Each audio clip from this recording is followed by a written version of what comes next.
1968년 12월 6일 일본의 신타근의 고쿠분지 지점장 앞으로 우편물이 하나 도착합니다. 편지의 정체는 다름 아닌 협박 편지였죠. 편지에는 다음날 오후 5시까지 여성은행원이 혼자 지정 장소로 300만 엔을 가져오지 않으면 지점장의 자택을 폭파하겠다는 내용이 담겨져 있었습니다. 깜짝 놀란 지점장은 곧장 경찰에 신고를 했죠. 다음날 은행원으로 분장한 여성 경찰관이 협박범의 지시대로 지정 장소로 향했습니다. 주변에는 약 50명의 경찰관이 현금 그 일대를 잠복하고 있었죠. 하지만 어째서일까요? 편지와 달리 범인은 나타나지 않았습니다. 지점장의 집도 무사했고요. 모두 누가 장난쳤구나 정도로 생각했죠. 그런데 4일이 지난 12월 10일 오전 9시 15분 일본 신타근의 고쿠분지 지점에 현금 수송 차량이 후추시에 있는 도시바 공장으로 향하던 중이었습니다. 이 현금 수송 차량에는 도시바 공장 직원들에게 나누어질 보너스 2억 9,434만 1,500엔이 들어있었죠. 불과 4일 전에 협박 편지를 받았기 때문에 누군가의 장난이라고 쳐도 혹시나를 위해 보안이 더 엄격해진 상황이었습니다. 신탁은행은 현금 수송 요원을 4명으로 증원한 상태였죠. 처음에는 괜히 겁을 먹었다 싶을 만큼 모든 게 순조로웠습니다. 차량이 도쿄 후추 형무소를 지날 때까지 아무런 문제가 없었거든요. 그런데 이때 갑자기 경찰 오토바이 한 대가 나타났습니다. 현금 수송차가 형무소 뒤편에 일명 학원거리라 불리는 거리에 막 접어들었을 무렵이었죠. 경찰 오토바이는 맹렬한 속도로 현금 수송차를 따라잡았습니다. 그리고는 오토바이에 탄 경찰관이 왼손을 들어 수송차 앞을 막고 정차시켰죠. 현금 수송차의 운전자는 어리둥절했습니다. 처음에는 속도 위반 때문에 잡혔나 싶었으나 시속 30km 제한 속도를 지키며 주행 중이었거든요. 문제 일으킬 만한 짓은 한 적이 없는데 경찰이 주행 중인 차량을 멈추게 하다니 이상했습니다. 당황한 운전자가 창문을 내리고 어떻게 된 일인지 묻자 경찰관은 이렇게 답합니다. 경찰서로부터 긴급 연락을 받고 왔습니다. 지점장의 자택이 폭파되었고 이 차에도 폭탄이 설치되어 있을지 모릅니다. 조사를 해야 하니 잠깐 차에서 내려주시죠. 운전자는 어제 점검했지만 폭탄 같은 것은 없었다라고 답했습니다. 뒷좌석에 승차하고 있던 2명의 직원도 차내를 확인했지만 폭탄은 발견되지 않았죠. 그러자 경찰관은 차 밑에 폭발물이 숨겨져 있을지 모른다. 얼른 차에서 내려주길 바란다고 말합니다. 결국 은행원들은 만일을 대비해 차 밖으로 나오게 되었죠. 얼마 전에 협박 편지도 있었고 경찰이 직접 왔으니 의심이 되더라도 어물쩍 내리게 된 것입니다. 이때 운전자는 시동은 껐지만 키는 꽂은 채로 차에서 내렸습니다. 경찰관은 차 앞쪽으로 향해 보닛을 열고 엔진 주위를 점검한 뒤 마지막으로 현금 수송차 밑을 수색하기 시작했죠. 지켜보는 은행원들은 긴장하고 있었습니다. 진짜로 차를 점검하는 것을 보니 진짜 경찰인 것 같고 나흘 전에 지점장의 자택을 폭파시키겠다는 협박 편지를 받았기 때문에 진짜로 폭탄이 설치되어 있을지도 모른다 생각이 들기 시작했거든요. 그중 경찰관은 아예 수송차의 차체 아래로 들어가 수색을 시작했습니다. 그때였죠. 갑자기 수송차 아래에서 흰 연기와 붉은 불꽃이 피어오르기 시작한 것이 경찰관은 정말 폭탄이 있었어. 곧 폭발할 거야. 빨리 도망가라고 소리치며 4명의 은행원을 차에서 대피시켰습니다. 은행원들은 경찰관의 지시에 따라 서둘러 현금 수송차에서 동쪽으로 100m쯤 떨어진 민가로 도망쳤죠. 은행원 중 한 명은 뒤에 오는 차들에게 폭발의 위험을 알리려고 도로에 서서 다른 차들을 정차시키기도 했습니다. 어떤 운전자는 수송차에서 연기가 새어나오는 것을 보고 소화기를 들고 오려 하기도 했죠. 그 무렵 경찰관은 현금 수송차 운전석에 탑승하여 시동을 걸었습니다. 그리고 수송차를 직접 운전하여 빠르게 도로를 빠져나갔죠. 이 모든 게 불과 3분 동안 일어난 일이었습니다. 은행원들은 경찰관이 수송차를 몰고 사라지는 모습을 지켜보며 폭발의 위험을 혼자 감수하려는 것으로 생각하고 용감한 경찰관이라고 생각했습니다. 하지만 이상한 일이죠. 이쯤 되면 폭발이 일어날 만큼의 시간이 지났건만 멀어져가는 현금 수송차에서는 여전히 약한 불길과 연기가 피어오를 뿐 예상했던 폭발은 일어나지 않았습니다. 차는 점점 멀어져 그대로 사라졌고요. 경찰관이 남기고 간 오토바이도 자세히 보니 경찰관의 오토바이가 아니었습니다. 오래 지나지 않아 남겨진 4명의 은행원들은 깨닫게 되었죠. 방금 전에 현금 3억 엔을 도둑 맞았다는 사실을요. 대체 어찌된 일일까요? 다들 예상하시다시피 사람들이 경찰관이라고 생각한 사람은 모두에게 도망치라고 외친 이 사람은 사실 경찰로 위장한 협박범이었죠. 협박범은 폭발물을 수색하는 척하며 차량 아래로 들어가 미리 준비한 연막탄을 터뜨린 뒤 대피 명령을 내린 겁니다. 그리고는 차량을 안전한 곳으로 옮기는 척하며 실제로는 차량을 탈취한 것이죠. 차량을 도난당한 지 약 10분 만에 상황을 파악한 은행원들은 서둘러 은행에 전화를 걸어 일의 전말을 보고했습니다. 보고를 받은 은행은 경찰에 이 사실을 알렸으나 범인은 이미 돈이 든 차를 타고 유유히 사건 현장을 벗어나고 있었죠. 현금 절취 사건으로서 3억엔은 당시 역대 최고 금액이었습니다. 또한 당시의 3억엔은 현재 가치로 약 20억엔인데 하나로 약 200억 원 정도의 거액이죠. 이 정도 거액이 사라졌으니 경찰들은 긴장해야 하는 게 당연했습니다. 하지만 경찰은 방심했죠. 방심해서 차량이 빼앗겼다는 게 아니라 후속 처리를 오만하게 했습니다. 목격자는 물론이고 오토바이와 도난 차량 등 120여 점의 증거물을 확보한 탓에, 다시 말해 증거물이 많다는 이유로 지나치게 방심한 탓에 초동 수사에 실패하고 말았죠. 지금으로선 믿기지 않는 일이지만 여유있게 증거품인 헬멧을 써보는가 하면 여러 증거품을 만지고 건드려서 사건 현장을 훼손하기도 했습니다. 그래서 가장 중요한 지문 확보에도 실패했죠. 그 결과 도난된 차량은 사건 발생 후 약 4개월 뒤 사건 현장에서 북동쪽으로 5km 떨어진 코가이시 시내 한 아파트 단지 주차장에서 발견되었죠. 현금이 담겨있던 케이스는 차량에 남아있었으나 당연히 안에 있던 현금은 사라지고 없어진 뒤였습니다. 사건 초기 경찰은 인근 불량배 그룹의 리더이자 현직 경찰관의 아들이던 19세 청년을 용의자로 지목하기도 했습니다. 하지만 조사 결과 소년은 범인이 아니었죠. 진짜 문제는 소년이 경찰의 심리적인 압박에 못 이겨 스스로 생을 마감해버리는 일까지 발생한 겁니다. 경찰은 엄청난 비난을 받게 되었죠. 방법은 하나입니다. 사건을 해결하는 것이죠. 하지만 당시 현금을 수송했던 은행원들조차 자신들의 흐린 기억력에 의존해 엉뚱한 용의자를 범인으로 지목하고 증언하기도 했습니다. 결과적으로 목격자와 증언에 기반한 조사는 다 실패했죠. 경찰은 몽타주를 그려 전국에 배포하고 전국의 유사 범행 전과자들의 알리바이를 조사하는 등 대대적인 수사를 벌였지만 결과는 또 실패였습니다. 이 사건에 동원된 경찰관만 무려 17만 명, 조사받은 용의자는 11만 명에 달했죠. 하지만 끝끝내 범인을 찾지 못한 상태에서 1975년 공소시효가 끝나게 됩니다. 1988년에는 민사 배상 책임 소송 시효마저 만료되었죠. 3억엔 사건은 그렇게 범인의 신분과 범행 의도, 단독 범행 여부를 둘러싼 풍문들, 경찰 연루설 등을 모두 의문으로 남긴 채 미스테리로 남게 되었습니다. 도난 차량에서 도박 관련 제품과 여성의 귀걸이가 발견되었기 때문에 범인은 도박에 오가이거나 범행 그룹 안에 여성이 포함되어 있을 수도 있다는 추측만 난무할 뿐이죠. 이 사건은 드물게 완벽 범죄인데다 소재가 독특해서 영화와 드라마 소재로도 자주 사용되고 있습니다. 일례로 소년탐정 김전일의 밀랍 2년성 살인사건도 이 사건의 소재로 다른 에피소드이죠. 한편 아무런 인명 피해 없이 깔끔하게 돈만 훔쳤다는 이유로 범인을 영웅시하는 이들이 생겨나는가 하면 해마다 내가 범인이라고 주장하는 사람들이 등장하기도 합니다. 어차피 공소시효가 끝나서 처벌은 받지 않고 영웅이 되고 싶은 것이죠. 이들이 실제 범인인지 아닌지는 아주 쉽게 간파할 수 있습니다. 잃어버린 지폐 1년 번호를 알고 있기 때문이죠.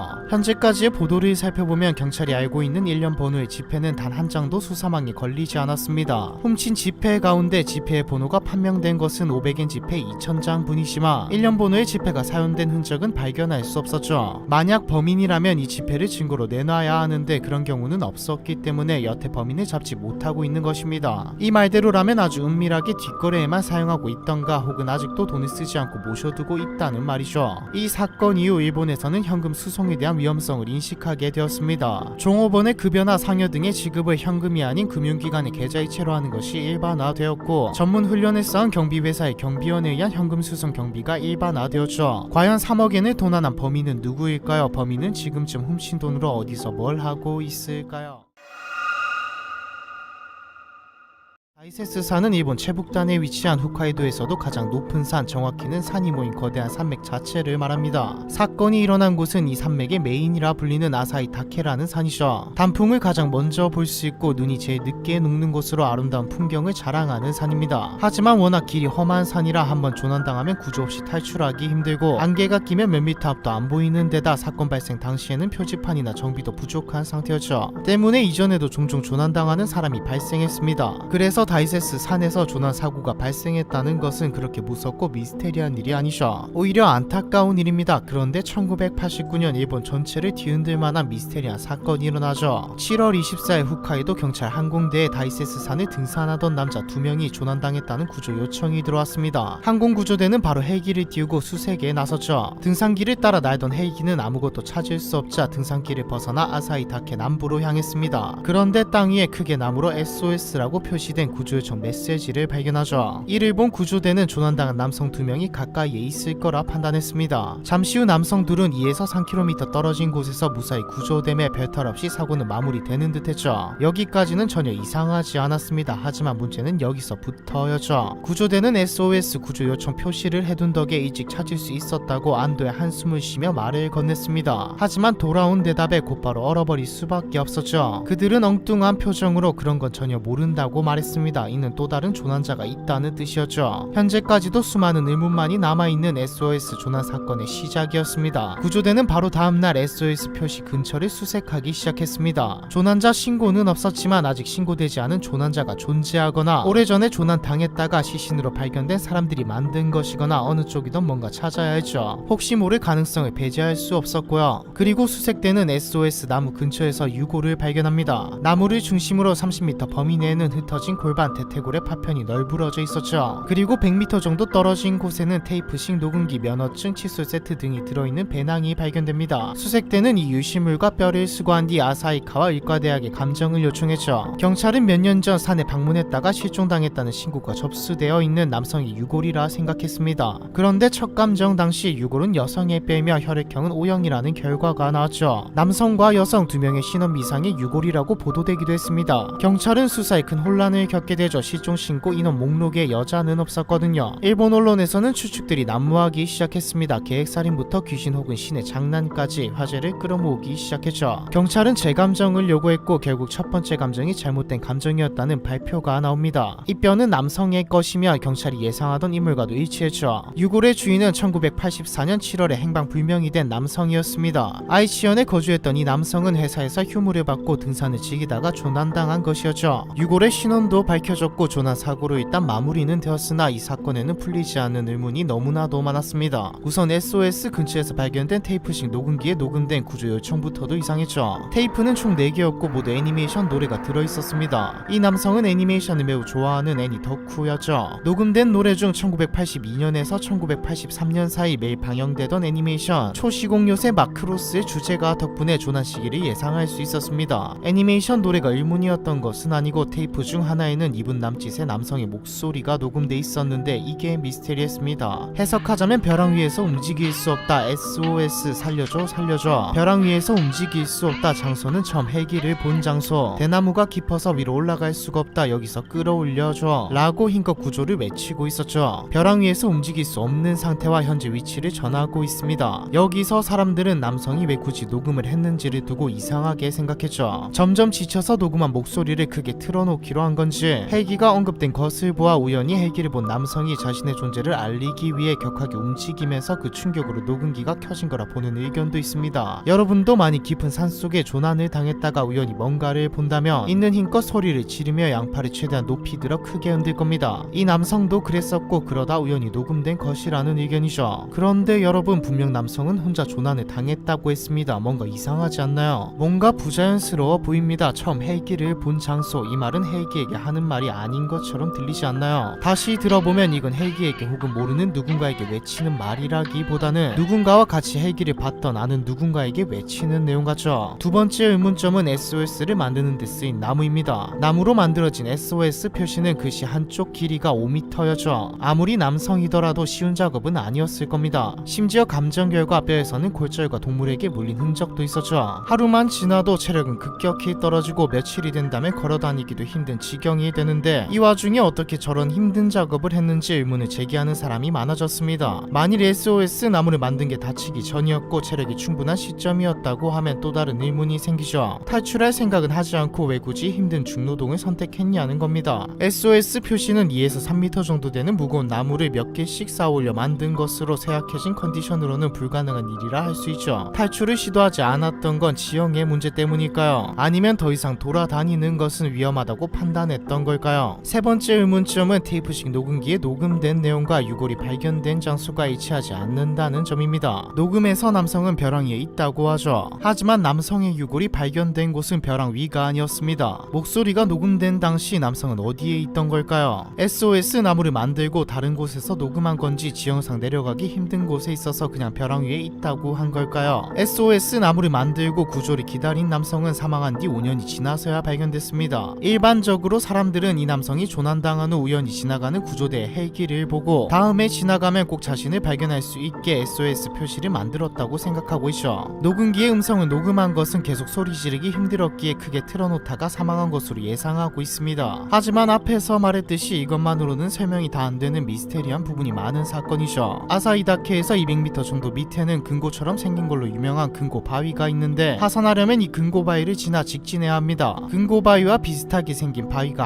하나 더 있는데 남성은 이 가짜 근거 바이를 보고 직진을 하다 조난당하게 된 것으로 보고 있죠. 현재는 표시가 잘 돼 있어서 누구나 잘못 왔다는 것을 알 수 있지만 당시는 아무런 표시가 없었거든요. 근거 바이와 가짜 근거 바이가 얼마나 비슷하게 생겼냐면 당시 한 미디어가 사람들을 데리고 이 산을 올라가 봤는데 한 명도 빠짐없이 가짜 바이를 따라가 버렸다는 일화도 있습니다. 심지어 이렇게 가짜 바이를 따라 내려오면 아래는 벼랑과 같은 구조여서 더 이상 내려갈 수 없고 다시 온 길이 돌아가려 해도 경사로에는 대나무가 누워있다시피 자라있어서 쉽지 않은 지형이죠. 짐승에게 잡아먹힌 건 아니냐는 설도 있습니다. 실제로 유골에서는 동물에게 물린 흔적이 발견되었으니까요. 홋카이도에서는 일본 최악의 곰습격 사건인 산케베츠 불곰 사건이 발생한 적이 있습니다. 유골에서 발견된 흔적이 어떤 동물에 의한 것인지 밝혀지지는 않았으나 산속이기 때문에 확실히 동물에 의한 죽음으로 볼 수도 있죠. 이 사건은 남성의 조난 사망 경위에 의문이 많은 것 외에도 남성의 조난 신고가 있었던 1984년 제대로 수색이 이루어졌는지부터 의심스럽다는 점. 1987년 일본 임야청이 지도 작성을 위해 공중에서 촬영한 사진에도 이 SOS 표시를 확인할 수 있었는데 당시 아무도 이 표시를 보고 구조활동에 나서지 않았던 점. 유골 감정 결과가 말도 안 되게 크게 빗나갔다는 점 등을 이유로 행정기관의 태만함이 불러온 참사 혹은 누군가의 완전 범죄가 아니냐는 말이 나오기도 하죠.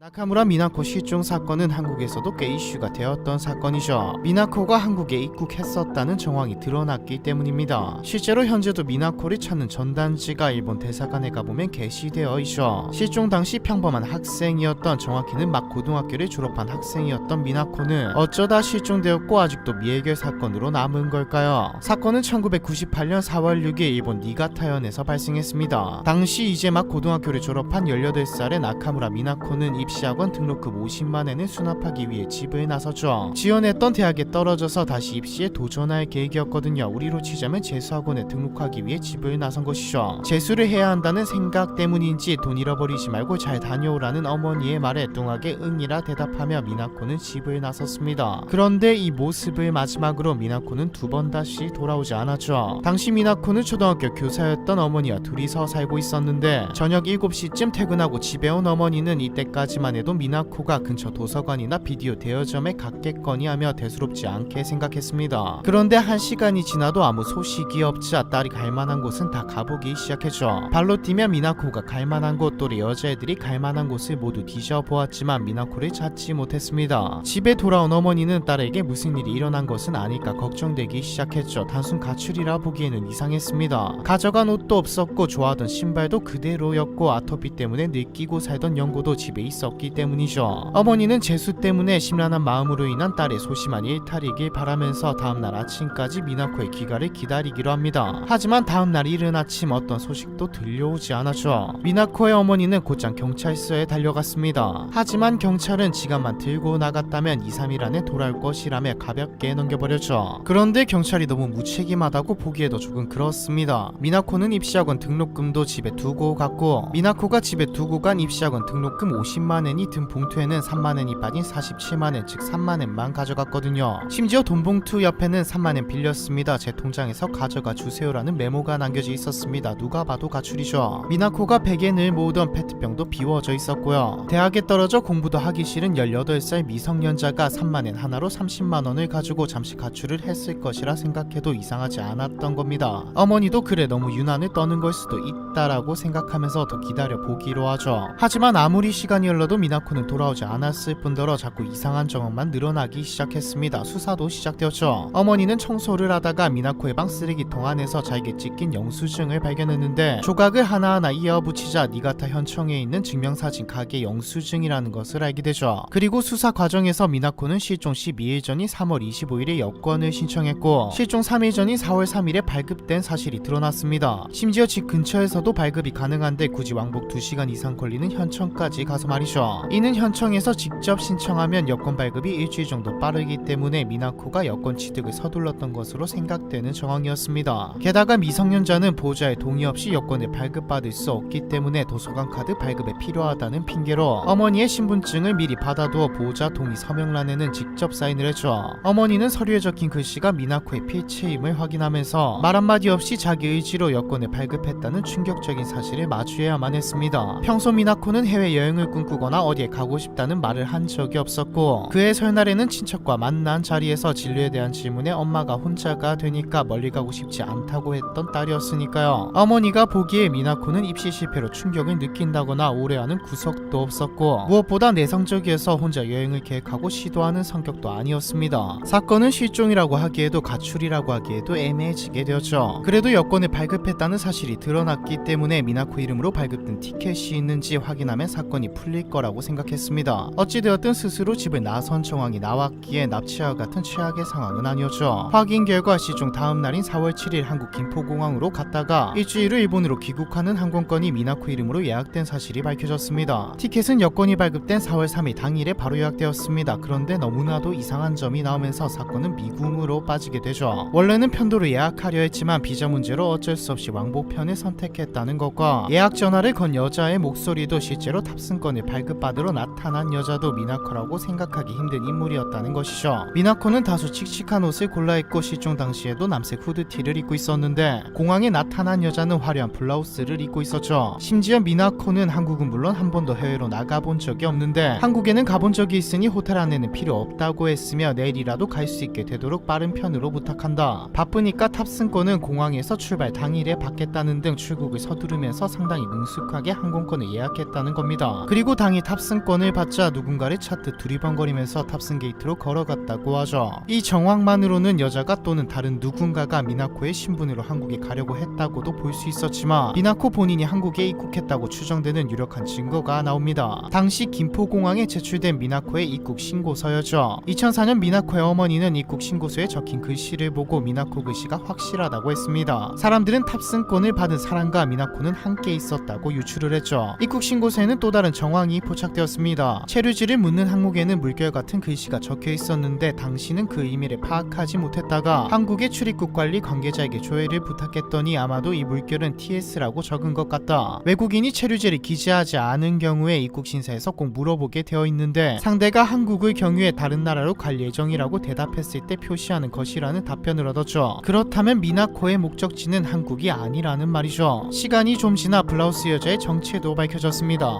항공권을 예약하고 공항에 나타난 여자는 일본인 남자와 결혼해 일본인으로 귀화한 한국인이었죠. 니가타현 나가오카시에 살며 동네에 한국식 절을 세워 종교법인 대표를 하고 있던 여자였습니다. 사람들은 범인을 찾았다고 생각했죠. 하지만 이 여자는 범인이 아니었습니다. 살해금을 받고 미나코의 출국 절차 전반을 도와준 것밖에 없었죠. 이후에는 다시 일본으로 돌아와 절을 운영하고 있었고요. 그래도 혹시 미나코가 죽은 게 아닐까 하는 우려는 잠식되었습니다. 여자는 당시 미나코와 만났거든요. 여자의 증언에 따르면 미나코는 공항에서 어떤 할머니와 같이 있었고요. 살해금을 받은 여자는 미나코의 비행기 예약과 더불어서 창가 쪽에 앉은 미나코의 옆자리에 앉았으며 김포공항 출국까지 동행했다고 했습니다. 공항을 나오자 남녀 두 명이 미나코를 기다리고 있었다고도 말했죠. 확실한 것은 돈을 줘가며 여자를 움직이고 미나코가 의뢰한 혹은 따를 수밖에 없었던 존재가 있었다는 건데, 안타깝게도 더 이상은 아무것도 밝힐 수가 없었습니다. 미나코는 한국에서 출국한 기록도 없죠. 정황상 미나코는 아직 한국에 있다는 말이 됩니다. 일본인 실종 사건에 꼭 언급되는 게 납북 문제이죠. 그만큼 많은 일본인이 납북된 것도 사실입니다. 하지만 1991년 이후 일본 정부가 공식적으로 북한의 납치 문제를 제기하기 시작했던 점을 생각하며 북한이 이렇게 대놓고 납치를 하진 않았을 것으로 보는 의견도 있습니다. 무엇보다 기존 일본인 납북 사건과는 너무도 달랐기에 사람들은 납북은 아니다라고 보는 시각이죠. 납북이라면 굳이 한국으로 갈 필요도 없고요. 집에 남겨놓은 글도 설명이 안 되죠. 실종된 지 25년 이상이 흐른 현재 사실 매우 절망적이라고 할 수 있는 상황 속에서도 미나코의 어머니는 포기하지 않고 간절히 딸을 찾고 있습니다. 해마다 한국에 나와 전단지를 배포하고 2019년에는 KBS 노래가 좋아에 출연해 조용필의 돌아와요 부산항해를 부르며 딸을 찾기도 했습니다. 일본의 수사 요청을 받아 한국에서도 미나코의 지문 정보가 공유되어 전국적으로 조회가 이루어졌고, 종로경찰서에서는 어머니의 DNA뿐만 아니라 40세가 된 미나코의 얼굴 이미지를 작성하기도 했죠. 납북은 아니다 쳐도 제3자의 개입이 있었던 게 분명한 사건. 한국이 목적지는 아닌 것을 알고 있었던 미나코. 할 수 있는 건 모두 추측일 뿐 누가 어떤 목적으로 미나코에게 접근했는지 그리고 어디로 데리고 간 건지 살아있는지조차 알 수 없습니다. 살아있다면 올해 40살이 넘은 미나코는 어디에 있을까요? 아직까지 세상의 모습을 드러낼 수 없는 상황인 걸까요?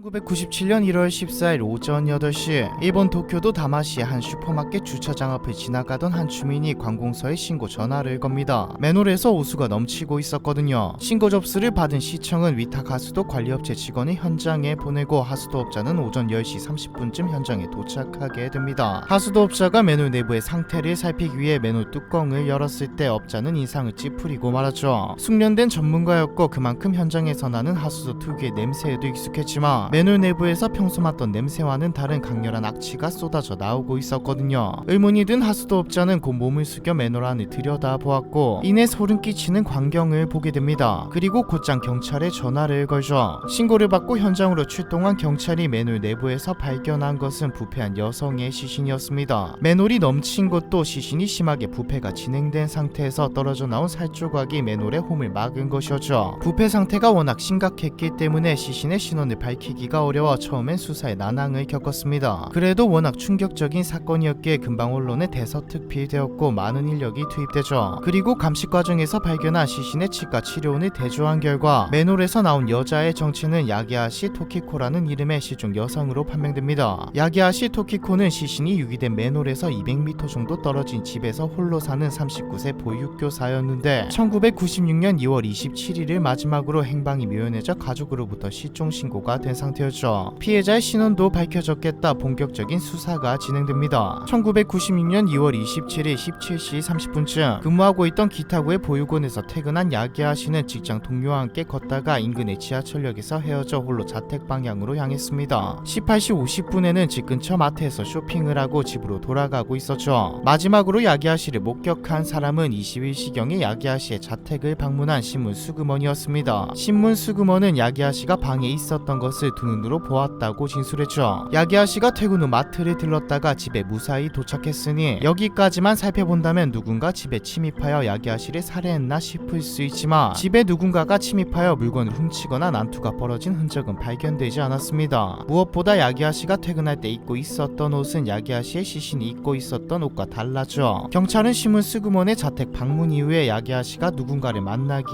위해 옷을 갈아입고 집을 나섰을 가능성이 높다고 판단했습니다. 야기아 씨의 시신이 원피스를 입고 있었기 때문에 당시 야기아 씨가 교제 중이었던 남성과 만났을 가능성도 높았죠. 평소 상냥하고 성실한 것으로 잘 알려져 있던 이 보육교사에게 그날 밤 대체 무슨 일이 있었던 걸까요? 약 10개월 후 시신이 발견되었을 때 경찰은 용의자로 3명을 지목했습니다. 첫 번째 용의자는 시청에서 일하는 40대 남성, 두 번째 용의자는 40대 자영업자 남성, 세 번째 용의자는 동료 보육교사의 남편이었죠. 이들에게는 모두 한 가지 공통점이 있었습니다. 바로 야기아 씨와 교제 중이었다는 점이었죠. 즉 야기아 씨는 여러 남자를 동시에 만나고 있었다는 말입니다. 평소 야기아 씨와 친했던 동료 직원들은 분명히 만나던 남자들 중 한 명에 의해 살해당했다고 확신했죠. 얼마 안가 용의자는 한 명으로 좁혀집니다. 용의자 3명 중 40대 자영업자 남성과 동료 직원의 남편에게는 알리바이가 있었기 때문에 남은 건 시청에서 일하는 40대 남성이었죠. 경찰은 시청 직원을 범인으로 생각하고 조사에 착수했습니다. 알리바이가 미흡할 뿐만 아니라 직무상 맨홀을 여는 도구까지 갖고 있었거든요. 맨홀의 뚜껑은 보통 40kg이 넘는 데다 전용 도구가 없으면 열 수가 없는 구조입니다. 게다가 시청 직원은 야기아 씨와 가장 복잡하고 긴밀한 관계에 놓여 있었죠. 불륜 관계였거든요. 두 사람은 약 2-3년 동안 연인 관계를 유지하다가 파국을 맞았고 시청 직원은 야기아 씨가 아닌 다른 여성과 결혼했습니다. 하지만 이 두 사람의 관계는 끝나지 않았죠. 시간이 흘러 1991년경 시청 직원과 야기아 씨는 다시 재회하여 불륜 관계를 이어나갔는데 시청 직원은 아내와 이혼하고 야기아 씨와 결혼할 마음을 먹었던 것 같습니다. 야기아 씨 역시 평소에 결혼 욕구가 강했던 것으로 알려져 있고요. 실제로 야기아 씨는 1991년 3월에 결혼을 준비해야 한다는 이유로 14년 동안 다녔던 어린이집에서 갑자기 퇴사했기 때문에 이 무렵에 야기아 씨와 시청 직원 사이에 결혼 얘기가 오갔던 것으로 추정됩니다. 그런데 이상하죠. 무슨 이유 때문인지 야기아 씨는 결혼하지 않고 퇴사 1개월 후에 다른 어린이집으로 이직을 했습니다. 집에서 통근 시간이 1시간 반이나 걸리는 곳이었죠. 어째서 야기아 씨는 결혼을 이유로 가까운 어린이집에서 퇴사하고 집에서 먼 동네에 위치한 어린이집으로 이직한 걸까요? 이상한 점은 이뿐만이 아닙니다. 야기아 씨의 시신 발견 이후 경찰은 야기아 씨의 집을 조사하다가 침입 흔적은 따로 없지만 야기아 씨가 늘 가지고 다니는 소지품 중 파우치가 사라졌다는 걸 알게 됩니다. 이 파우치에는 지갑과 통장 그리고 야기아 씨의 일기장이 들어있었죠. 경찰은 통장이 든 파우치가 사라졌으니 살해 목적이 금전인가 싶었으나 통장에 들어있던 750만 엔은 그대로였습니다. 돈이 목적이 아니었던 것이죠. 사라진 것은 것은 일기장 뿐이었습니다. 그것도 1990년부터 1991년 사이에 일기장만 사라져 있었죠. 경찰은 1990년부터 1991년 사이에 일기장에 범인에게 불리한 내용이 적혀 있을 거라 생각했습니다. 이 말은 야기아 씨가 일기를 쓴다는 것을 잘 알고 있고 그 일기에 자신이 적혀 있을 거라는 것 또한 알고 있을 만큼 친밀한 사람이 범인일 확률이 높다는 것이죠. 누가 봐도 시청 직원이 일기장을 훔쳐간 사람 범인이라는 생각이 듭니다. 결과는 어땠을까요? 결론적으로 재판부는 시청 직원을 체포하지 않았습니다. 시청 직원은 알리바이도 미흡하고 여러가지 정황상 진범의 확률이 가장 높아 보였지만 결정적인 물증이 없었거든요. 재판부는 맨홀이어는 도구를 가지고 있다는 사실만으로 시청 직원을 유죄라 말할 수 없었죠. 주변의 모든 사람이 모든 정황 증거가 시청 직원을 지목했지만 결정적으로 유죄는 아니었다는 말입니다. 시청 직원의 태도도 당당했습니다. 언론사를 만나 저는 도망치지도 숨지도 않겠습니다. 하지만 저를 지목해놓고 자신은 안전지대에 있는 줄 아시는 분들도 의심스러운 점이 없다고 말하실 수 있겠습니까? 라는 말까지 남겼죠. 여러 명의 남자 관계를 맺은 피해자 증거 불충분으로 풀려난 유령용의자. 이것만 해도 충분히 세간의 관심을 받을 만한 사건이지만 이 사건이 유명해지게 된 이유는 의문점들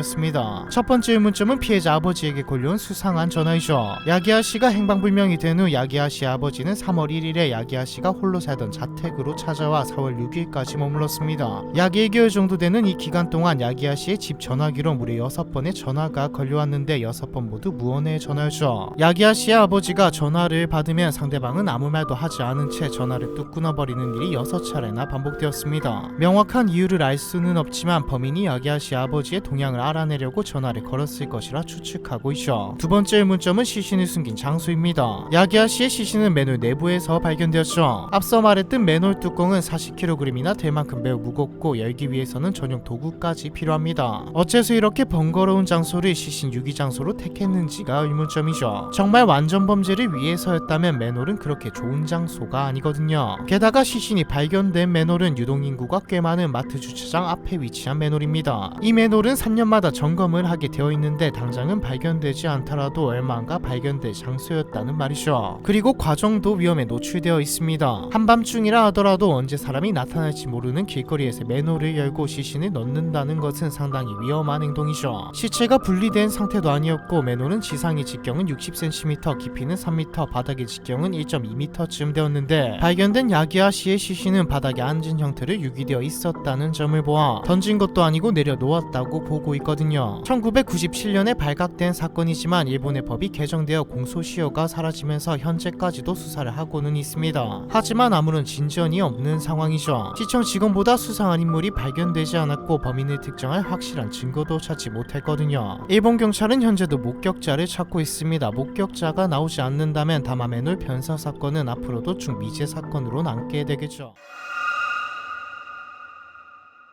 사건은 2016년 7월 26일 일본 가나가와현 사가미하라의 장애인 시설 스쿠이 야마유리엔에서 일어났습니다. 당시 정원 160명의 시설에는 19에서 75세의 장애인 중 149명이 입소해 있었으며 대부분이 지적 장애를 가진 사람들이었죠. 사람들이 깊은 잠에 든 새벽 2시 검은 가방을 든 한 남자가 뒷문을 통해 시설 부지로 침입했습니다. 남자는 1층 창문을 망치로 깨부수고는 칼로 당직 직원들을 협박한 후 한 명 한 명 케이블 타이로 결박하기 시작했죠. 이때까지 만 해도 직원들은 돈 때문이라고 생각했습니다. 일반 병원도 아니고 시설의 지적 장애인들이 누군가의 원한을 살 리가 없다고 생각했으니까요. 그런데 범인은 돈이 어디 있냐고 묻지 않았습니다. 범인은 직원에게 각 구역을 이동할 수 있는 열쇠를 빼앗아 직원을 데리고 나왔죠. 그리고는 시설을 돌아다니며 장애인들을 가리키고 얘는 말할 수 있냐고 물어봤습니다. 남자는 의사소통이 거의 불가능한 중증 장애인을 골라 죽이려고 한 것이었죠. 의도를 알아차린 직원은 모두 말할 수 있다고 간절하게 외쳤지만 남자는 시설을 휘젓고 다니면서 말을 걸어도 대답이 없는 장애인들을 무참히 죽이고 다녔습니다. 시설을 돌아다니면서 마주친 직원에게는 흉기를 휘두르며 장애인을 죽이러 왔으니까 방해하지 말라고 협박했죠. 그 와중에 직원 사무실에 들러 근무표를 살피면서 자신보다 덩치가 좋은 사람이 있는지 알아보기까지 했습니다. 범인은 타겟도 목표도 명확했죠. 최대한 오래 버티며 많은 중증 장애인을 죽이는 것이었습니다. 얼마나 많은 사람을 죽이려고 했으면 살인을 위해 준비한 칼만 총 5자루였으며 날이 둔해지면 다른 칼로 바꿔가며 살상을 반복했죠. 직원들은 눈앞에 끔찍한 광경에 충격을 받으면서도 도대체 범인이 왜 이러는지 이해가 되지 않았습니다. 성적인 폭행도 돈도 마치 진짜 순수하게 목적이 사냥인 것처럼 장애인들을 죽이고 다녔으니까요. 경찰에 신고가 들어간 것은 무려 30분이 지난 2시 38분. 그 사이 시설에서는 19명이 살해되고 20명이 중상을 입었습니다. 사망자 대부분이 잠든 상태에서 정없이 칼에 찔려 침대에서 과다출혈로 목숨을 잃었고, 한 직원이 위험을 감지해 방문을 잠궈버리자 경찰을 부를 거라 생각한 범인은 곧바로 달아나 버렸죠. 경찰이 사건 현장에 도착했을 때 이미 상황은 끝나 있었습니다. 그나마 다행인 것은 범인이 제 발로 찾아왔다는 것이죠. 무자비한 대살인극을 일으킨 범인은 놀랍게도 현장에서 달아난 지 30분도 안 된 새벽 3시경 관할 경찰서에 당당히 나타나 자기가 한 짓이라고 자수했습니다. 범인의 정체는 우에마츠 사토시 26살 시설에서 근무하던 직원이었죠. 이 사건이 충격적인 또 다른 이유는 이 범인 때문이기도 합니다. 끝까지 자신은 정의 실현이었다고 주장했거든요. 우에마츠는 자수하러 나타나기 직전 자신의 트위터 계정에 얼굴 사진과 함께 세계가 평화로워지기에 뷰티풀 재팬이라는 게시물을 작성하는가 하며 이송되는 경찰차 안에서 밖을 보고 폭소하기도 했죠. 경찰 조사에서는 자신의 범행을 인정하면서도 장애인은 없어져야 한다, 살아있을 가치가 없다 등의 발언을 반복했습니다. 사실 이 무자비한 살인극은 이미 오래전부터 예고된 범행이었죠. 우에마츠는 1990년생으로 초등학교 교사인 아버지와 만화가 어머니 사이에서 태어난 외동아들이었습니다. 그저 예의 바르고 착하기만 했던 그에게 이상한 조짐이 보이기 시작한 것은 초등학교 때부터였죠. 우에마츠가 초등학교 때 쓴 장문에는 장애인은 필요 없다, 폭탄이라도 붙여서 전쟁에 써먹으면 될 텐데 등의 충격적인 생각이 담겨 있었습니다. 우에마츠가 다니던 초등학교는 학급에 지적장애를 가진 아이가 한 명씩 함께 지냈는데 배려와 이해를 배워야 할 환경에서 우에마츠가 배운 것은 배려가 아닌 멸시와 차별이었죠. 우에마츠의 눈에 비친 것은 늘 지치고 힘든 얼굴로 아이를 데리러 오는 학부모와 자기 또래 아이가 수업 중 소리를 지르며 난동 부리는 모습이었습니다. 우에마츠는 종종 친구들한테 부모나 선생님들은 얼마나 힘들까, 나는 장애를 가진 자식은 절대 못 키울 것 같다는 말을 했죠. 우에마츠는 중학생이 되자 불량한 친구들과 어울리며 술, 담배, 도둑질까지 일삼았습니다. 그러던 어느 날 한 학년 아래 장애인이 자신의 친구를 미쳐 앞니가 부러지는 사고를 당하자 우에마츠는 장애인을 찾아가 폭행해버리죠. 우에마츠 본인은 이 일이 자신의 생각을 확 바꾼 계기였다고 말했습니다. 우에마츠는 초등학교 교사를 하는 아버지의 영향을 받아 대학은 교육학과에 진학했습니다. 이런 생각을 가진 사람이 교육이라니 기가 차죠. 하지만 사교성이 좋고 밝은 성격의 우에마츠는 만나는 이성도 끊이지 않았고 인기도 많았습니다. 그러다 대학교 2학년이 되자 어둠의 세계에 빠지기 시작했죠. 날마다 클럽에 드나들더니 약에 손을 대기 시작했으며 3학년이 되자 몸에 이레지미를 새기기 시작했습니다. 일본에서 이레지미는 지금도 인식이 무척이나 안 좋습니다. 한국도 문신에 대한 편견이 있지만 일본은 훨씬 심하죠. 몸에 이레지미까지 새긴 우에마츠는 일반적인 교육시설에서는 일할 수 없었습니다. 당연한 것이죠. 그러다 우연히 동네 술자리에서 만난 남자가 장애인분들과 같이 산책하면 즐겁다라고 말하는 것을 듣고 장애인 시설에 관심을 가지게 되었습니다. 장애인 시설은 월급도 세지 않고 몸은 힘든, 한마디로 기피 업종이었습니다. 사명감 없이는 하기 힘든 일이죠. 워낙 사람 구하기가 힘들다 보니 문신이 있다고 하더라도 장애인 시설에서는 우에마츠를 받아주었습니다. 이때부터 그의 머릿속에는 살인극 시나리오가 만들어지고 있었던 걸까요? 2012년 12월부터 야마유리엔의 비상근 직원으로 채용된 후 2016년 2월까지 근무를 합니다. 처음에는 아이들이 정말 사랑스럽다, 천직이나 다름없다고 떠들어댔지만 그의 마음속 깊이 자리 잡은 혐오는 금세 행동으로 나타나기 시작했죠. 우에마츠는 일하는 동안에도 시설 입소자들에게 폭언, 폭행을 가하는 일이 잦아 문제시되고 있었습니다. 그러던 2016년 2월 18일 근무 중 동료 직원에게 중증 장애인은 안락사 시켜야 한다고 말했다가 시설 측이 우에마츠를 경찰에 신고하게 되죠. 결국 우에마츠는 정신보건법에 따라 긴급 입원 조치가 결정되어 야마유리엔을 퇴사하게 됩니다. 병원의 검사 결과 우에마츠는 약물성 정신질환장애, 반사회성 인격장애, 망상장애 등의 진단을 받았고 신체 검사에서는 대마 양성 반응이 나죠. 진짜 정신에 문제가 있는 것은 시설의 지적 장애인들이 아니라 우에마츠였다고 볼 수도 있겠네요. 이맘때쯤 우에마츠의 머릿속에는 온통 위험한 생각뿐이었죠. 동창 그룹 대화방에서 장애인을 혐오하는 발언을 하는가 하며 신일본 질서라는 제목으로 장애인 살해 의료용 대마의 합법화, 폭력 조직을 일본의 군대로 채용하는 등의 계획을 작성하고 주위 사람들에게는 혁명이 필요하다는 말을 반복했습니다. 비슷한 시기 중위원장에게 전해달라며 범행 예고라는 편지를 관저에 두고 갔는데 이 편지에는 세계와 일본의 평화를 위해 야마유리엔과 한 개의 장애인 시설을 대상으로 입소자 총 260명을 말살하고 자수하겠다는 내용이 담겨 있었죠. 더 가관인 것은 자신을 심신미약으로 2년 이내에 석방할 것, 5억엔의 금전적 지원과 더불어 자유로운 삶을 보장할 것, 새로운 이름 성형수술도 지원할 것 등의 말도 안 되는 내용이 줄줄 이어졌다는 것입니다. 이미 수없이 예고되어 왔던 살인극, 하지만 왜 이렇게 허술했던 걸까요? 편지는 야마유리엔이 있는 지역을 관할하는 경찰서에 넘겨졌고, 경찰서장은 곧바로 야마유리엔 총무를 찾아가 조심할 것을 당부했지만 편지 내용은 정확히 밝히지 않았으며 가나가현 자체에도 보고가 되지 않았습니다. 이렇다 할 구체적인 대책을 전혀 세우지 않았던 거죠. 얼마 지나지 않아 이번 조치되어 있던 우에마츠도 부모와 함께 사는 것을 전제로 퇴원 조치가 됐는데 이 과정도 엉망이었습니다. 퇴원을 위해 작성해야 할 문서는 한두 개씩 빠져 있었고 진행해야 할 검사도 하지 않았죠. 심지어 우에마츠는 퇴원 후 곧장 혼자 지내는 집으로 향했습니다. 별일 없을 거라 생각하고 세상이 너무도 쉽게 악마를 풀어주고 묵인한 것이었죠. 그렇게 사건 발생 당일 우에마츠는 좋아하는 여성과 밥도 먹고 호텔을 잡아 여자를 불러 실컷 논 다음 새벽이 되자 악마가 되어 야마 유리엔으로 향한 겁니다. 우에마츠는 체포된 이후 사형 판결을 받고 현재 도쿄 구치소에 수감 중입니다. 하지만 자신이 저지른 짓을 후회하거나 반성하는 모습은 보이지 않죠. 애초에 그는 사형이 내려질 것을 각오하고 있었거든요. 우에마츠의 광기와 믿음은 거짓이 아니었습니다. 수감된 지 1년이 지난 2017년 한 미디어와의 인터뷰에서 그는 예의 바르고 진지하게 말했습니다. 자신의 인생을 걸어서라도 해야 하는 일이라고 생각했다. 생명이라고 무조건 살리는 건 옳지 않다. 세상에는 먹을 것이 없어 죽고 도움이 필요한 사람이 많은데 의사소통조차 할 수 없는 장애인이 그 식량과 인력을 낭비하고 있다. 그는 자신이 옳다고 믿어 의심치 않았죠. 충격적이었지만 모두 예상하는 대로 이 사건이 일어난 뒤 우에마츠를 옹호하는 익명의 목소리도 상당했습니다. 장애인과 정신질환을 앓고 있는 사람에 대한 편견도 심해졌죠. 심지어 가족이 장애인임을 밝히는 것을 거부하는 유가족도 절반 이상이었습니다. 억울하고 비참한 피해자임에도 주위의 시선이 두려웠던 것이죠. 이 때문에 위령비에는 희생자 19명 가운데 단 7명의 이름만이 새겨졌습니다. 거동이 불편하고 스스로를 대변하고 보호할 힘이 없는 장애인을 생물학적으로 살해하고 우생사상으로 존재 자체를 부정해버리는 이중살인이 일어난 사건. 그저 나치 사상과 우생사상에 사로잡힌 미친놈만이 이 사건의 범인일까요? 아니면 익명의 공범이 수없이 많은 사건이었던 걸까요? 많은 생각이 스쳐 지나갑니다.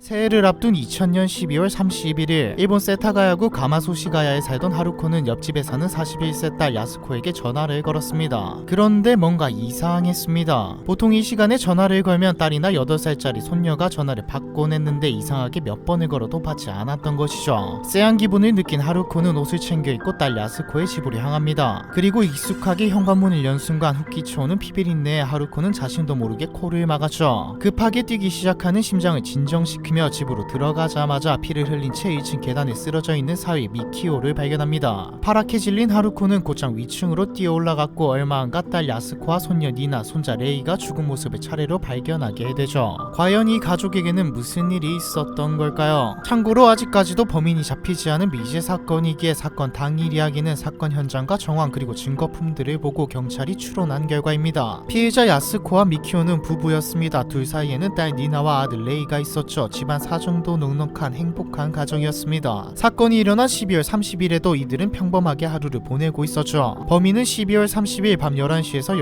12시 사이 2층 욕실 창문을 통해 집에 침입했습니다. 제일 먼저 범인과 마주친 것은 아들 레이였죠. 범인은 레이의 목을 졸라 살해했습니다. 이때 소리를 듣고 1층에 있던 아버지가 2층으로 뛰어 올라왔죠. 범인과 아버지는 계단에서 격투를 벌이게 되었습니다. 하지만 칼을 들고 있던 범인을 제압하기란 쉽지 않았죠. 미키오는 범인의 칼에 맞고 쓰러지게 됩니다. 이 과정에서 범인은 자신의 칼이 찔려 부상을 입었고 칼도 망가졌죠. 망가진 칼을 가지고 범인은 사다리를 이용해 3층으로 올라갑니다. 소란을 듣고 자다 깬 부인과 딸을 찌르려고 했으나 칼이 망가져서 한 번에 살해하지는 못하죠. 보통 이쯤에서 도망가야 하는데 범인은 칼을 찾으러 주방으로 향합니다. 범인이 주방에서 칼을 찾는 동안 부인과 딸은 도망을 치고 있었죠. 하지만 도망치기 전에 범인과 마주치고 맙니다. 범인은 부인과 딸을 놓치지 않고 잔혹하게 살해하죠. 이렇게 일가족은 단 1시간 만에 모두 죽고 맙니다. 그런데 경악스러운 점은 살인 후 범인의 행적이었습니다. 정확히 언제까지인지는 단정짓기 힘들지만 범인은 일가족 4명을 살해한 뒤 꽤 긴 시간 동안 범행 현장, 그러니까 피해자의 집에 머물렀거든요. 일반적인 범죄자라면, 아니 최소한 영화라도 몇 편 본 사람이면 자신의 물건은 물론이고 흔적을 모두 깨끗이 지우고 가는 게 보통이죠. 그런데 세타가야 일가족 사건의 범인은 마치 전시하듯 자신의 물건들을 남기고 갔습니다. 냉장고에서 아이스크림과 보리차, 과일을 꺼내 먹었고 인터넷 서핑을 했죠. 했죠. 집에 있던 구급 약품과 위생용품으로는 부상을 치료하고 화장실에서는 대변해보고 물을 내리지 않은 채 놔두었습니다. 잊힌 것이 소파에 누워서 잠까지 잤죠. 경찰이 도착했을 때 현장에는 먹다 남은 아이스크림 용기가 그대로 있었고 인터넷 기록도 그대로 남아있었습니다. 지문도 여러 곳에 남겨져 있었죠. 서랍을 뒤져서 돈을 꺼내간 흔적도 있었는데 이상한 점은 모든 돈을 가져가지는 않았다는 점이죠. 범인의 목적이 돈이 아니었다는 말입니다. 집안 곳곳에 범인이 입은 것으로 추정되는 티셔츠와 외투, 털장갑, 목도리, 신발, 손수건, 회칼까지 현장에 두고 떠났죠. 마치 잡아봐라는 말을 하는 것처럼 말입니다. 거기다 미키오와 싸우는 과정에서 흘린 범인의 피도 남아있었죠. 누가 봐도 범인은 무척 허술해 보입니다. 경찰도 금방 범인을 잡을 수 있으리라 생각했죠. 실제로 증거품의 지문의 피까지 범인의 윤곽은 금세 잡혔습니다. 범죄자 지문 데이터와 일치하는 지문이 없는 것으로 보아 범인은 범죄 이력이 없는 사람이고 신장은 170cm, 전후 나이는 15에서 35세 정도의 오른손잡이, 혈액형은 A형, 다른 미제 사건과 달리 꽤 많은 정보이죠. 하지만 어째서일까요? 수사 당국은 몇 달이 지나도 범인의 지문과 일치하는 용의자를 찾을 수 없었습니다. 증거는 많지만 범행 동기조차 알 수 없는 미제 사건이 된 것이죠. 경찰은 원한에 의한 살인을 의심하며 가족의 주변을 샅샅이 조사했지만 살인으로 이어질 만한 관계는 없었습니다. 한 가지 의심되는 점은 원칙주의자이던 피해자 가족이 집 인근 공원에 자주 찾아오던 폭주적 스케이트 보더들과 다퉜다는 내용인데 모두 조사해봤지만 의심갈 만한 인물은 없었죠. 수사가 진행될수록 사건은 점점 더 미궁에 빠졌습니다. 피해자 가족이 살던 지역은 재개발이 확정되어 대부분의 주민이 이사를 간 상태였기 때문에 목격자도 찾기 힘들었죠. 그렇다고 제보가 아주 없지는 않았습니다. 사건이 세상에 알려지고 얼마 지나지 않아 수사팀에는 제보가 하나 접수되었죠. 12월 31일 오후 5시 20분쯤 세타가야역에서 지하철로 약 3시간 거리인 도부니코 역에서 오른손에 깊은 상처가 있는 남자를 봤다는 제보였습니다. 이 남성은 열차에서 내린 뒤 영무원에게 치료까지 받았죠. 영무원이 상처가 난 이유를 묻자 남성은 열차 안에서 칼을 떨어뜨려 손을 베었다고 답했고요. 용의자를 특정할 절호의 기회였지만 수사 당국은 당시만 해도 오만에 가득 차 있었기에 넘겨버리고 말았죠. 앞에서 말했듯이 현장에 남은 지문과 넘치는 증거들로 충분히 범인을 잡을 수 있다고 생각했으니까요. 사건이 미궁에 빠지자 수사팀은 뒤늦게 본격적인 조사에 들어갔지만 이미 10개월이 지난 후였고 일말의 단서도 나오지 않았습니다. 온갖 가설과 추측이 난무하는 가운데 작지만 사람들의 이목을 끌만한 일이 생기죠. 사건이 발생하고 100일이 지난 날 사건 현장과 가까운 곳에서 불상이 발견된 겁니다. 불상의 이름은 지장보살상, 사건 현장 서쪽으로 흐르는 강 건너편에서 발견되었죠. 지장보살상은 정확히 사건 현장을 바라보고 있었습니다. 지장보살은 불교에서 죽은 자를 좋은 곳으로 이끌어준다는 믿음이 있죠. 처음에는 큰 논란이 되지는 않았습니다. 마음씨 착한 누군가가 불상을 가져다 놓았겠구나라고 생각했죠. 그런데 그 누구도 자신이 불상을 가져다 놓았다고 나서지 않았습니다. 이때부터 경찰도 사람들도 이 불상을 범인이 가져다 놓았을 것이라고 생각했죠. 하지만 모두 추측과 가설일 뿐이었습니다. 일본 경찰은 아직도 불상에 대해 아는 사람을 찾고 있지만 여전히 아무런 정보도 제보도 없죠. 그런데 갑자기 사건이 엉뚱한 방향으로 흘러갑니다. 보통 지문이 있으면 범인을 쉽게 찾아낼 수 있죠. 후진국도 아니고 일본인데 말입니다. 사람들은 경찰이 너무 무능하다며 욕하기 시작했죠. 이때 제기된 가설이 범인이 일본 사람이 아닐 수 있다였습니다. 사실 이 주장은 상당히 설득력이 있어 보이죠. 그런데 경찰이 지목한 나라가 어디냐? 바로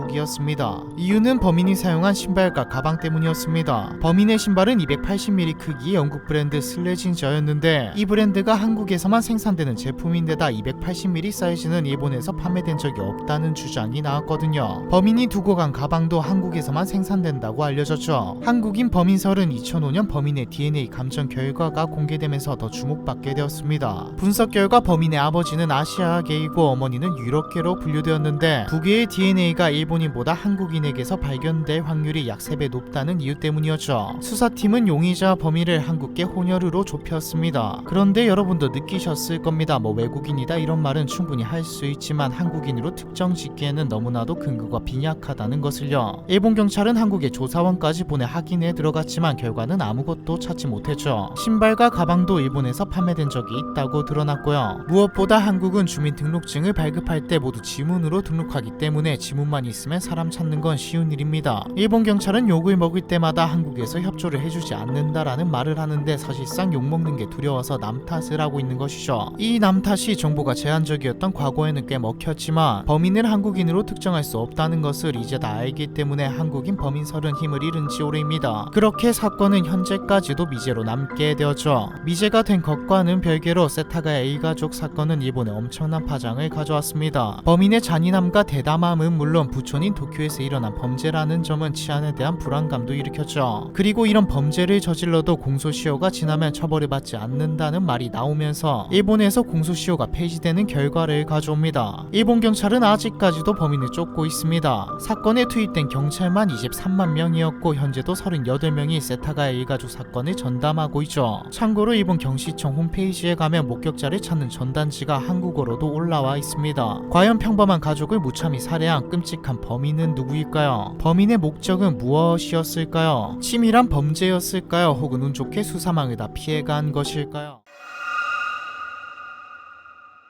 사건은 1990년 5월 10일 일본 도치현 아시카가시에서 발생했습니다. 당시 4살이었던 마츠다 마미는 주말이 되자 아버지를 따라 인근 파친코 가게에 와 있었죠. 아이를 왜 파친코에 데려가지라고 생각하실 수 있지만 당시 일본에서는 경품으로 좋아하는 장난감을 얻으려고 아이들이 부모를 따라 파친코 가게에 가는 건 흔한 일이었습니다. 애초에 불법도 아니기도 하고요. 물론 파친코에 가는 부모들의 경우 애만 집에 두기는 뭐하고 돌보기는 귀찮고 해서 데려와 방치하는 케이스가 허다했습니다. 안 봐도 뻔한 게 이런 경우 게임에만 열중하느라 어른들은 아이들이 뭘 하는지 그리 신경을 쓰진 않았죠. 이날 아버지를 따라온 마미도 비슷한 상황이었습니다. 마미는 아버지를 기다리면서 파친코 가게 주차장을 서성이고 있었는데 아버지가 파친코를 나와 딸을 찾았을 때는 이미 마미는 사라진 뒤였죠. 다음 날인 5월 13일 마미는 실종 수사가 진행되기도 전에 도치기현과 군마현 사이를 흐르는 강인 와타라세가와 강에서 시신으로 발견되고 맙니다. 강가를 떠들던 마미의 옷에는 유괴범의 체액이 묻어 있었고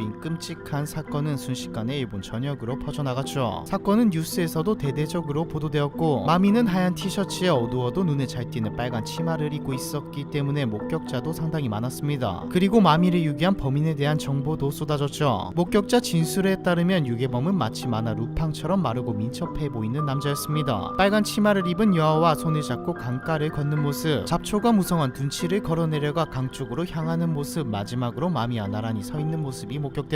그리고 마미는 노래를 부르면서 총총거리며 남자를 따라가고 있었다고 합니다. 수사는 목격 정보를 바탕으로 7개월 정도 진행되었는데 안타깝게도 이렇다 할 성과는 없는 상황이 이어졌죠. 당연히 비난도 거세졌습니다. 이런 비극적인 끔찍한 사건이 벌어진 데다 목격자도 많은데 아직까지 범인을 못 잡다니 경찰은 뭐 하는 거냐가 대부분이었죠. 그러다 같은 해 12월 관할 경찰은 갑자기 수사 방향을 프로파일링에 의한 범인상 추측과 과학수사 쪽으로 바꾸겠다고 선언합니다. 과학수사 듣기에는 좋아 보이죠. 진작에 그러지라고 생각하실 수도 있는데 당시 프로파일링은 초기 단계라 독신 남성은 범죄자의 가능성이 높다와 같은 단순 무식하고 오류투성인 기술이었습니다. 프로파일링 과학수사라기보다는 편견수사라고도 할 수 있겠네요. 사실 정말 방법이 없다면 지푸라기라도 잡는 방식으로 여러가지 방법을 동원하는 건 문제가 없습니다. 하지만 일본의 관료들은 귀찮았는지 아니면 비난을 피하고 싶었는지 말도 안 되는 프로파일링, 말도 안 되는 과학수사를 밀기 시작했죠. 경찰은 프로파일링으로 한 남자를 범인으로 지목합니다. 범인으로 지목된 건 당시 45세였던 스가야 토시카즈라는 남자였죠. 스가야는 근처 유치원의 버스 기사이자 아이들도 잘 따르는 독신 남성이었습니다. 엉터리 프로파일링 조건에 일치하는 남성이었죠. 사실 당시 스가야 외에도 전과 기록이 있는 인물 몇 명이 용의선상에 올라와 있었는데 전과도 없는 스가야가 범인으로 지목된 결정적 원인은 마미의 옷에 묻어있던 범인의 체액과 스가야의 DNA가 일치했기 때문이었습니다. 뭐야, 그럼 범인 맞잖아 라는 생각이 들지만 이 DNA 검사도 문제가 많았죠. 당시 이 사건은 일본에서 처음으로 DNA 검사 결과를 재판의 증거물로 채택한 사건이었는데 기술력이 떨어져 정확도가 매우 낮았습니다. 유전적으로 전혀 다른 사람이어도 1000명당 1.2명 정도의 확률로 DNA와 혈액형이 일치하는 오류가 나오는 검사였죠. 진짜 문제는 스가야의 DNA를 정확히 가져온 것도 아니라는 겁니다. 검사가 진행한 DNA 검사는 스가야의 머리카락이나 직접 가져온 무언가가 아니라 스가야 집에서 배출된 쓰레기 안에 있던 체액으로 진행 진행된 말도 안 되는 검사였죠. 하지만 경찰은 이를 근거로 강압적인 취조를 진행했고 스가야는 하지도 않은 범행을 자백하도록 강요받았습니다. 비록 스가야는 어쩔 수 없이 자백했지만 재판에서는 자신이 아니라고 항변했죠. 하지만 법원은 스가야의 주장을 철저히 무시하고 DNA 결과가 절대적인 증거라며 1993년 무기징역을 선고했습니다. 이 판결로 충격을 받은 스가야의 친부는 사망하고 친모 또한 무죄 판결이 나오기 2년 전 사망하고 말죠. 그야말로 부실한 조사와 법원의 오심이 무고한 사람의 인생과 가정을 박살낸 것이었습니다. 이후 스가야는 몇 번이고 DNA 재감정과 재심을 요구했지만 법원은 이를 모두 기각해버렸습니다. 스가야는 오랫동안 아무도 자신을 믿어주지 않는 절망적인 상황에 놓여 있었죠. 심지어 사망 전 스가야의 어머니마저도 아들이 원망스럽지만 원망만 할 수는 없습니다. 얼굴도 보고 싶지 않습니다. 지금이라도 바로 사형당했으면 하는 생각입니다라는 말을 할 정도였습니다. 그러던 와중 구세주처럼 한 인물이 나타납니다. 시미즈 키요시라는 저널리스트이자 일본 TV 기자였죠. 키요시는 2007년 일본 TV에서 계획한 프로젝트 중 미제 사건을 맡게 되었는데 1996년 요코야마 유키리 유게 사건과 아시카가 사건 그리고 이외에도 3건의 유사한 점이 많은 사건이 비슷한 지역에서 17년 동안 반복적으로 일어났다는 사실에 주목하게 됩니다. 키요시는 이 사건들이 모두 동일범에 의한 지시라고 확신했죠. 키요시는 아시카가 사건을 포함한 특정 5개의 사건은 모두 피해자가 4세에서 8세의 여아인죠. 도치기현 아시카가시 또는 군마현 오타시에서 발생했다는 달리 말해 반경 10km 이내에 밀집되어 있다는 점, 유괴 장소가 공원 아니면 파친코 가게인 점, 금요일에서 주말 사이에 일어난 점, 이 중 3건은 시신이 아시카가 사건과 동일하게 와타리 세가와에 유기된 점을 근거로 1년의 사건은 모두 마미와 함께 있었던 루판 같은 남자의 지시라 추리했습니다. 키요시의 추리대로라면 지금 복역하고 있는 스가야는 절대 범인일 수 없었죠. 키요시는 자신의 추리가 맞다고 확신했습니다. 그래서 2008년 아시카가 사건에 대해 모순점이 많은 차백, DNA 감정의 문제점 등을 제기하고 DNA 재감정의 필요성을 호소하는 활동을 추진했죠. 그 결과 2009년 DNA 재감정이 이루어지며 스가야와 범인의 DNA는 일치하지 않는다는 결과가 나옵니다. 17년 만에 누명을 풀고 세상에 나온 스가야는 그 자리에서 눈물을 흘렸고 검찰은 사죄의 뜻을 표했지만 사법계는 다른 일로 비상이 걸리게 됩니다. 아시카가 사건의 공소시효는 지났지만 스가야가 무죄로 풀려나면서 과거 비슷한 시기에 일어난 이즈카 사건의 범인을 엉터리 DNA 감정으로 단정하고 사형까지 집행해버린 일이 주목될 수밖에 없었기 때문이죠. 1992년에 일어난 이즈카 사건은 수사와 재판 과정에서 범인으로 지목된 구마 미츠토시가 사형이 집행되는 직전까지 무죄를 호소한 사건이었습니다. 사형이 집행된 후에도 현재까지 재심을 두고 유가족 변호단과 법원의 싸움이 계속되고 있죠. 사실 온 국민이 누명 사건으로 알고 있고 원죄 사건으로 수없이 보도되어 왔지만 일본 사법계만이 이를 인정하지 않았던 상황이었습니다. 모든 과정을 사법계가 낱낱이 까지 않는 이상 의혹일 뿐이었지만 스가야가 풀려나면서 과거의 행적이 하나하나 모두 문제되기 시작한 것이죠. 이 사건을 계기로 일본의 관료주의, 검찰의 막장 행보 그리고 성과주의가 많은 비판을 받게 되었습니다. 스가야를 부실한 프로파일링으로 잡아놓은 이유도 윗선에게 이 방법 좋다고 어필하기 위한 실정 용도였거든요. 일본 사법계 입장에서는 키요시는 눈의 가시였죠. 심지어 키요시는 취재를 통해 진범으로 심히 의심되는 인물을 찾아냈지만 경찰, 검찰은 움직이지 않았습니다. 만일 아시카가 사건의 진범을 잡아버리며 사법계의 실수는 다시 한번 엄청난 주목을 받게 될 것이고 무엇보다 이미 사형을 집행한 다른 사건들까지 누명을 씌워 처형했다는 것을 부정할 수 없게 되니까요. 즉 불편한 사실을 은폐할 수 없기 때문이라는 말이죠. 어차피 시간이 좀 지나면 사람들은 잊을 것이다라는 생각을 하는 듯합니다. 이런 사정을 말해주듯 경찰청과 도치기 경찰은 아시카가 사건의 공소시효가 지났는데도 범인의 체액이 묻은 하얀 티셔츠만은 마미의 유가족에게 돌려주지 않고 국가에서 보관하겠다며 마이너스 80도의 냉동고 속에 감추어두고 있습니다. 그럼 시미즈가 찾아낸 진범 루판 같은 남자는 어떻게 살고 있을까요? 어이없게도 아무 일 없었다는 듯 태평하게 살고 있습니다. 경찰, 검찰이 안 건드리면 어떻게 할 수는 없죠. 스가야는 현재 사회운동가로 활동하고 있습니다. 아시카가 사건은 해결할 수 있는 미제 사건으로 남아있죠.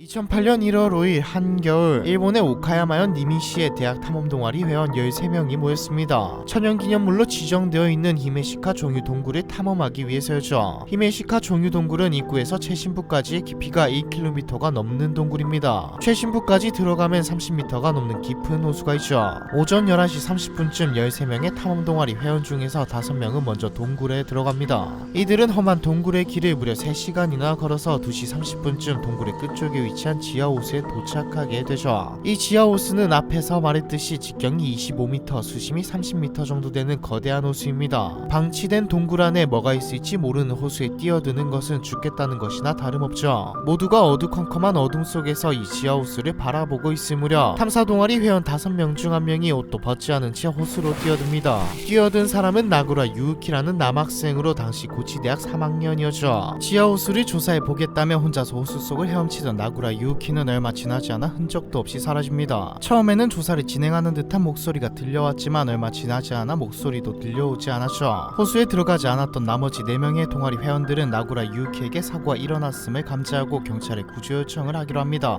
4명은 서둘러 동굴을 빠져나가죠. 동굴을 빠져나온 이들로부터 경찰이 전화를 받은 것은 저녁 6시 15분이었습니다. 경찰은 동아리 회원 중 1명으로부터 탐험대원 중 1명이 히메사카 종유석 동굴에 빠져 익사했다는 신고를 받았죠. 저녁 6시가 넘은 시간이었기 때문에 날은 이미 저물어 있었지만 현지 경찰은 빠르게 수색대를 꾸려 구조 활동을 시작했습니다. 수색대는 현지 경찰과 전문인명 구조팀은 물론 동굴 탐사 경험이 있는 대학 졸업생들까지 동참했죠. 어렵사리 지하호수에 도착한 전문인명 구조팀은 나구라 유우키가 실종된 호수를 샅샅이 수색했습니다. 좁은 동굴 속 전문 장비를 운반하기도 어려웠고 물속에서는 시야 확보가 어려웠기 때문에 수색은 여러모로 난항을 겪었지만 수색대는 밤을 새워가며 나구라 유우키를 찾기 위해 노력했죠. 그런데 아무리 동굴 안의 호수가 깊다고는 하나 흔적도 하나 찾지 못했습니다. 닷새 동안 계속된 수색에도 나구라 유우키의 시신은 끝내 발견되지 않았죠. 호수가 바다로 이어지는 것도 아니고 호수 안에 다른 통로가 있는 것도 아니기에 찾을 수 있는 곳은 모두 찾아본 수색대는 결국 수색을 중단하고 철수하게 됩니다. 2차 사고에 대한 우려도 있었고요. 경찰은 나구라 유우키가 히메사카 종유석 동굴의 지하호수에서 수영을 하다가 익사했고 시신은 호수 밑에 가라앉은 것으로 결정짓고 단순 사고로 사건을 종결시켜버리죠. 단순 사고로 판결났는데 왜 미제 사건이라고 소개했을까요? 단순 사고로 마무리 짓기에는 이 사건에는 의문점이 많았기 때문이죠. 의문점이 많다 수준이 아닙니다. 이 사건은 단순 사고로 마무리 지으면 안 되는 사건이었죠. 첫 번째 의문점은 탐사대가 동굴 탐사 신청을 하지 않았다는 겁니다. 앞서 말했던 히메사카 종유동굴은 천연기념물로 지정되어 있는 동굴이죠. 탐사를 하려면 반드시 사전에 오카야마현 교육위원회에 탐사 신청을 내고 허가를 받아야 합니다. 그런데 조사해보니 이 탐사대원들은 탐사 신청을 하지 않은 채 동굴에 들어간 것으로 밝혀졌죠. 탐험 동아리가 탐사 신청을 하지 않은 것은 누가 봐도 이상했습니다. 신청하면 받아주는 것인데 굳이 신청을 안 한 것도 이상하고 탐험 동아리 회원들은 탐험에 대해 보통 사람들보다 더 많이 알고 있었을 텐데 몰랐다는 것도 말이 안 되죠. 어째서 허가받지 않은 탐사를 했던 것일까요? 두 번째 의문점은 한 사람만 지하호수에 들어갔다는 점입니다. 1월 5일은 가만히만 있어도 추운 매서운 한겨울이죠. 이런 날씨에 그것도 지형이 험준하고 어두컴컴한 동굴 안의 지하호수에서 나구라 유키는 왜 홀로 수영을 한 걸까요? 왜 아무도 그런 그를 말리지 않은 걸까요? 심지어 안전장비도 없이 물속에 들어갔는데 말이죠. 세 번째 의문점은 증언도 번복됐다는 점입니다. 경찰 조사 과정에서 탐험대원들은 종종 모순된 증언을 하는가 하며 관련 보도에서 여러 차례 증언을 정정하는 등 미심적인 부분이 많았습니다. 일례로 13명이 모두 동굴에 들어갔다고 하다가 5명만 동굴에 들어갔다고 번복하는 일이 있었죠. 결론적으로는 5명만 들어간 것으로 파악되었고요. 거기다 그 누구도 유우키를 구출하려 하지 않았죠. 네 번째 의문점은 나구라 유우키가 실종된 후 나머지 4명이 모두 동굴에 빠져나갔다는 점입니다. 탐험대원들은 나구라 유우키가 실종된 것을 자각하자 경찰에 도움을 요청하겠다는 이유로 동굴이 즉시 빠져나갔습니다. 겉으로 보기엔 합리적인 판단처럼 보이지만 사실은 그렇지 않죠. 보통은 한두 명이 구조 요청을 하러 나가고 나머지는 현장에 남아 구조대를 기다리는 게 합리적인 행동이니까요. 게다가 이 4명은 동굴에 빠져나갈 때 안전줄을 모두 제거하는 이해할 수 없는 행동을 했습니다. 만약 나구라 유우키가 뒤늦게 호수 밖으로 나와 동굴을 빠져나가려 해도 안전줄이 없이는 불가능한데 말이죠. 다섯 번째 의문점은 신고 시간입니다. 사건이 일어난 지하호수는 동굴 입구에서 왕복 3시간이 걸리는 지점에 위치해 있었습니다. 만약 사건 발생 후 4명의 탐사대원이 빠르게 동굴에 빠져나왔다면 오후 4시쯤엔 동굴 밖으로 나왔을 테죠. 그런데 경찰이 신고 전화를 받은 시간은 오후 6시 15분입니다. 나구라 유우키가 실종되었기 때문에 경찰에 구조 요청을 하러 동굴에 빠져나온 것이니 동굴에 나오자마자 신고를 하는 게 정상인데 왜 이들은 이토록 늦게 경찰에 전화한 걸까요? 여섯 번째 의문점은 탐험 동아리의 회장과 부회장의 미심쩍은 행동입니다. 일본에서는 사고가 발생하면 보통 언론 브리핑을 통해 그날의 상황을 설명하는데 탐험 동아리의 회장과 부회장은 사건에 대해 브리핑을 하기는커녕 기자회견에 참석하지 않고 기자들이 피해 다녔죠. 얼마 후에는 동아리에서 사퇴를 했고요. 일곱 번째 의문점은 사건 이후 탐험 동아리 홈페이지와 피해자의 SNS 내용이 바뀌었다는 겁니다. 탐험 동아리의 홈페이지에는 원래 회장과 부회장 등 간부 명단과 활동 내용이 게시되어 있었는데 사건 이후 삭제 삭제되었습니다. 사람들은 이들이 무언가를 의도적으로 숨기고 있는 게 아닌가 의심하게 되었죠. 사전에 이 홈페이지를 열람하고 있던 사람에 따르면 이 홈페이지에는 탐험 동아리가 지하호수에 들어가 벽면을 터치하고 돌아오는 관습이 있었던 것이나 동굴 내에서 케이크를 먹거나 하는 등의 부적절한 행위에 대한 글이 게시되어 있었습니다. 그러니까 우리로 치자면 신입생 환영회 같은 느낌으로 처음 들어온 사람들은 일종의 신고식을 치러야 했다는 것이죠. 또한 실종자는 일본의 대형 SNS인 믹시 계정을 갖고 있었는데 누군가 사건 발생 후 피해자의 계정에 로그인하여 게시된 글들을 무단으로 조작하고 삭제하는 일이 벌어졌습니다. 믹시 계정에 로그인하려면 등록된 이메일 주소와 비밀번호를 입력하거나 정보를 기록한 본인의 휴대전화나 PC가 필요하기 때문에 피해자와 가까운 인물이 피해자의 계정에 로그인했을 가능성이 높죠. 과연 피해자의 계정에 로그인한 사람은 누구일까요? 그는 왜 게시글을 조작하고 삭제한 것일까요? 이렇게 많은 의혹들이 난무하는 가운데 사람들의 입에서는 이 사건이 조작되었을 가능성을 제시했습니다. 즉 단순 사고사가 아닌 타살일 수도 있다는 거죠. 일각에서는 이 사건을 치정사건이라고 주장합니다. 이 탐험 동아리는 성비가 1대1로 구성되어 있었고 그만큼 동아리 내부에서 연애 문제로 갈등과 다툼이 일어나기에 충분한 조건을 갖추고 있었거든요. 사건 이후 회장과 부회장을 맡고 있던 여학생들이 모두 사퇴한 데다 피해자는 동아리 회장과 연인 관계였기 때문에 더욱 의심을 사게 되었죠. 한편 동아리에서 신고식을 치르다가 벌어진 사건이 아니냐는 가설도 존재합니다. 피해자가 신고식을 치러야 했기 때문에 홀로 한겨울에 호수에 들어갔다가 익사했다고 생각하면 어느 정도 설득력이 있긴 하죠. 또한 자신을 고치대학 졸업생이라 밝힌 한 블로거는 문제의 동아리에는 예전부터 과격한 방식의 신고식이 있었다고 주장했습니다. 피해자가 지하호수에서 사라졌다는 것은 동아리 회원들이 꾸며낸 거짓말이고 사실은 피해자가 동굴이 아닌 전혀 다른 곳에서 사망한 게 아닌가 하는 가설 또한 존재합니다. 이게 가장 섬뜩하면서도 신빙성이죠. 여러모로 앞뒤가 맞지 않는 미심쩍은 정황이 많기 때문입니다. 신고 과정에다 허가를 안 받고 동굴에 간 점, 시신은 물론 흔적도 찾을 수 없었던 것도 모두 설명되니까요. 가해자들이 피해자를 다른 곳에서 살해하고 그 시체를 처리한 뒤 일부러 수색하기 어려운 동굴에서 실종된 것처럼 사건을 꾸민 후 사건에 혼선을 주고 시간을 번 게 아니냐는 겁니다. 여러 가설과 의혹이 존재하지만 일본 경찰은 이 사건을 단순 사고로 종결지은 상태입니다.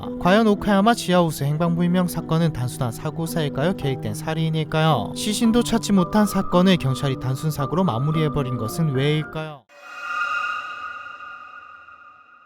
1989년 2월 28일 오후 5시 일본 후쿠시마현 다루마군의 조용한 시골 마을 미야코지촌에서 마을 전체가 발칵 뒤집힐 만큼 매우 충격적인 사건이 벌어집니다. 마을에 위치한 한 초등학교 여자 교직원 숙소 화장실에서 다름 아닌 젊은 남성의 시신이 발견된 것이었죠. 정확히는 화장실이 아니라 정화조에서 남성의 시체가 발견되었습니다. 남성의 시체를 발견한 사람은 해당 초등학교 여자 교사인 A씨로 A씨는 퇴근 후 학교 옆 교직원 숙소의 재래식 화장실에 들어갔다가 무심코 변기를 들여다본 순간 낯선 신발 한 짝을 발견하게 되죠. 깜짝 놀란 A씨는 화장실 밖으로 나가 숙소 뒤편의 정화조 쪽을 살펴보았는데 놀랍게도 늘 닫혀있던 정화조 철제 뚜껑이 열려 있었습니다. 그리고 뚜껑이 열린 정화조 안에는 사람의 다리 같은 것이 보였죠. 충격을 받은 A씨는 그대로 경찰에 신고를 했고 얼마 안가 출동한 경찰과 소방대원은 가까스로 정화조 속에 갇힌 시신을 꺼냈습니다. 조사 결과 시신의 신원은 교직원 숙소에서 10분 떨어진 곳에 사는 칸노 나오유키라는 이름의 26세 남성이었죠.